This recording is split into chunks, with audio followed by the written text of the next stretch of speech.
Latest on the race for the White House. There were primaries in 5 states on Tuesday and a closely watched Senate race in Ohio, where the candidate endorsed by Donald Trump came out on top.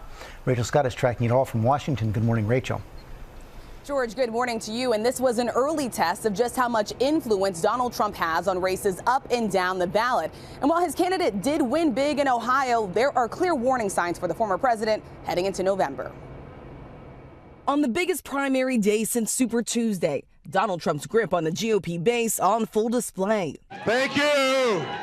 In Ohio, Trump's pick, businessman Bernie Moreno, scoring a decisive victory in the Senate primary, defeating one Republican who had the endorsement of the governor and another who already holds statewide office. I wear with honor my endorsement of from President Trump. I wear that with a badge of honor. Trump made a last-minute visit to the critical state, but it was largely overshadowed by comments he made when talking about imposing tariffs on foreign cars. The former president warning of a bloodbath if he doesn't win in November. You're not going to be able to sell those cars if I get elected. Now, if I don't get elected, it's going to be a bloodbath for the whole. That's going to be the least of it. It's going to be a bloodbath for the country. That'll be the least of it. His campaign insists he was talking about the auto industry. Moreno downplaying the comments, which were criticized by President Biden's campaign. You know, if I said tonight our victory was a bloodbath, oh my gosh, what they would say.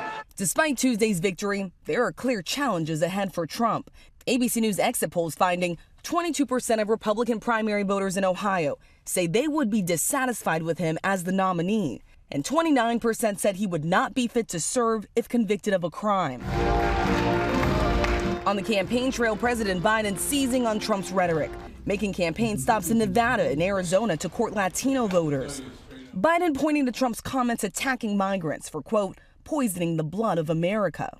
The president firing back in an interview with Univision. He said immigrants are poisoning the blood of this country, and this guy despises Latinos.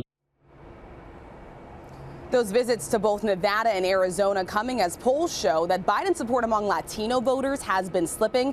And we mentioned those warning signs for former President Donald Trump. Roughly 20% of Republican primary voters in the states that voted on Tuesday selected a candidate other than the former president. That could be a major red flag for Republicans heading into November, George. And Rachel, we now see the first high-ranking Trump official going to prison for crimes related to January 6th.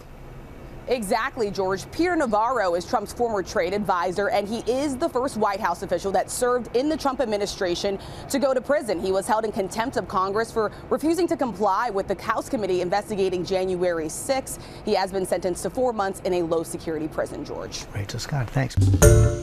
Hi, everyone. George Stephanopoulos here. Thanks for checking out the ABC News YouTube channel. If you'd like to get more videos, show highlights, and watch live event coverage, click on the right over here to subscribe to our channel. And don't forget to download the ABC News app for breaking news alerts. Thanks for watching.